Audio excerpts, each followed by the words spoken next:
adik-adik, kembali lagi dengan Kak Febri di channel pembelajaran Sigma Smart Study. Kali ini kita akan membahas materi IPA untuk kelas 7 SMP yaitu pencemaran lingkungan.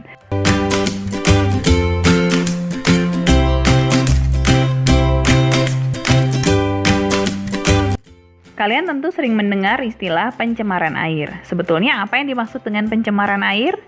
Pencemaran air adalah suatu perubahan keadaan air di suatu tempat akibat aktivitas manusia.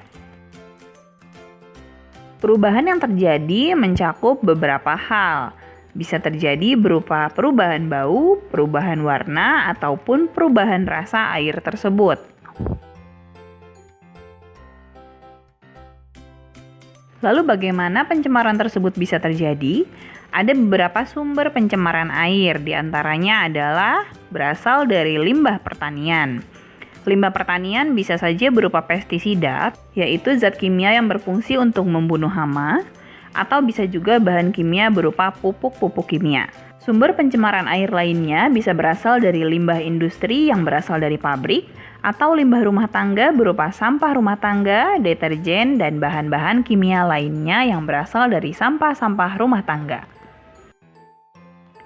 Pencemaran air sendiri terbagi menjadi beberapa jenis, diantaranya pencemaran mikroorganisme di dalam air, misalnya adanya bakteri, virus, kuman penyakit, dan mikroorganisme lainnya di dalam air. Mikroorganisme pencemar tersebut biasanya dibawa oleh sampah, limbah rumah tangga, limbah industri, dan kotoran ternak atau kotoran manusia. Jenis pencemaran air yang berikutnya adalah pencemaran kimia, yaitu pencemaran yang disebabkan oleh bahan kimia untuk tanaman, misalnya pestisida dan pupuk kimia. Bahan kimia dalam nutrisi anorganik untuk tanaman itu bisa mencemari air, baik air di dalam tanah maupun air yang terbawa ke sungai dan laut oleh air hujan. Selain pencemaran oleh bahan kimia anorganik, pencemaran air juga bisa disebabkan oleh bahan kimia organik, misalnya deterjen, minyak, sabun, dan cairan pembersih lainnya. Bahan kimia organik dalam produk-produk pembersih yang digunakan dalam rumah tangga mengandung polutan yang bisa mencemari air dan berbahaya bagi manusia, hewan, tumbuhan, dan semua makhluk hidup. Selain itu, pencemaran air juga bisa disebabkan oleh logam berat, misalnya timbal, garam-garam kimia, dan asam kimia. Biasanya pencemaran oleh logam berat ini menyebabkan warna dan rasa air berubah dan tidak layak lagi untuk dikonsumsi karena bisa menyebabkan gangguan-gangguan pada organ-organ tubuh. Pencemaran air menyebabkan beberapa akibat, seperti diantaranya merusak ekosistem di dalam air karena menyebabkan kematian beberapa hewan, dapat menyebabkan penyakit, air menjadi tidak layak dikonsumsi, dapat menimbulkan pendangkalan di sungai, serta dapat menyebabkan populasi alga meningkat atau biasa disebut blooming alga atau ledakan populasi alga.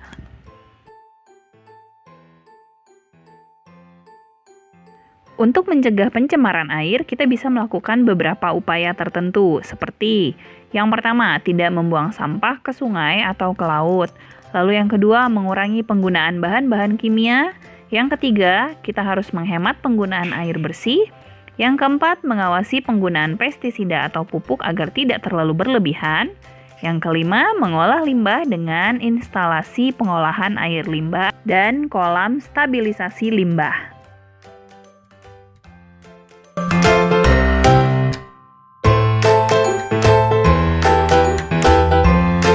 Berikutnya, kita akan membahas mengenai pencemaran tanah.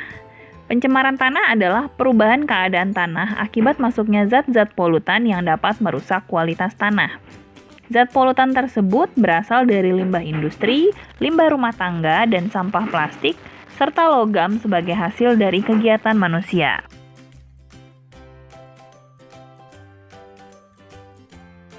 Ada beberapa penyebab pencemaran tanah, diantaranya adalah limbah-limbah domestik atau limbah-limbah rumah tangga. Contoh limbah domestik atau limbah rumah tangga adalah cat, oli, feses. Feses itu adalah kotoran manusia ya. Kemudian sampah plastik. Lalu ada juga limbah pertanian, contohnya pupuk urea yang berlebihan, pestisida, dan herbisida. Pencemaran tanah juga bisa disebabkan oleh limbah industri yang berasal dari pabrik, misalnya kain limbah, kaleng, besi, plastik, karet, dan cairan limbah lain yang meresap ke dalam tanah. Setiap zat menghasilkan akibat yang berbeda-beda pada pencemaran tanah. Contohnya kromium dan herbisida dapat menyebabkan kanker karena kromium dan herbisida adalah zat-zat karsinogenik. Kemudian timbal dapat menyebabkan kerusakan otak dan ginjal. Zat-zat kimia lainnya juga dapat merusak ekosistem di tanah dan merubah struktur kimia tanah sehingga merusak rantai makanan. Ada beberapa upaya dalam menanggulangi pencemaran tanah. Yang pertama adalah kita bisa melakukan remediasi, yaitu kegiatan pembersihan permukaan tanah dari zat-zat pencemar tanah. Lalu kita juga bisa melakukan proses bioremediasi. Bioremediasi adalah proses membersihkan permukaan tanah dari zat pencemar dengan menggunakan organisme. Biasanya organisme yang digunakan untuk bioremediasi adalah jamur atau bakteri.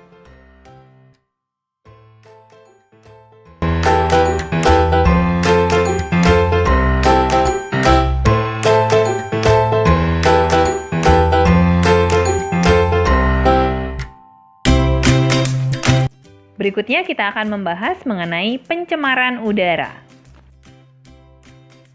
Bagi kalian yang tinggal di daerah perkotaan atau daerah-daerah industri, tentu saja sudah sangat akrab dengan pencemaran udara.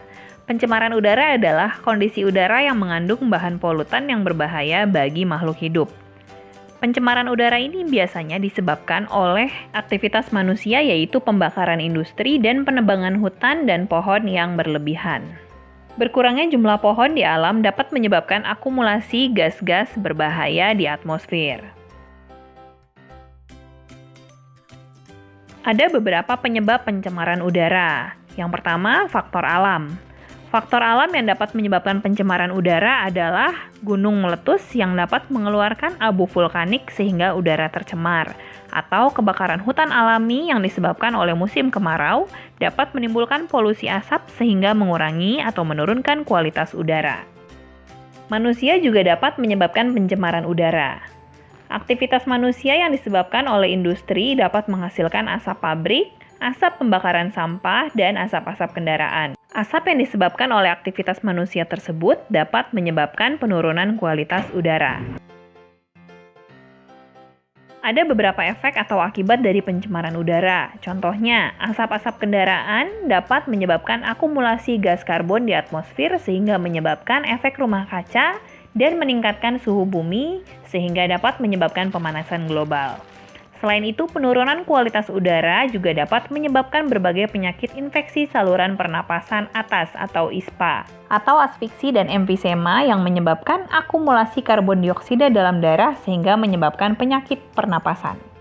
Ada beberapa upaya yang bisa kita lakukan untuk mencegah polusi udara. Yang pertama, kita dapat melakukan reboisasi, yaitu proses penanaman kembali hutan-hutan yang gundul agar pohon-pohon yang dihasilkan dapat menyerap karbon dioksida di atmosfer.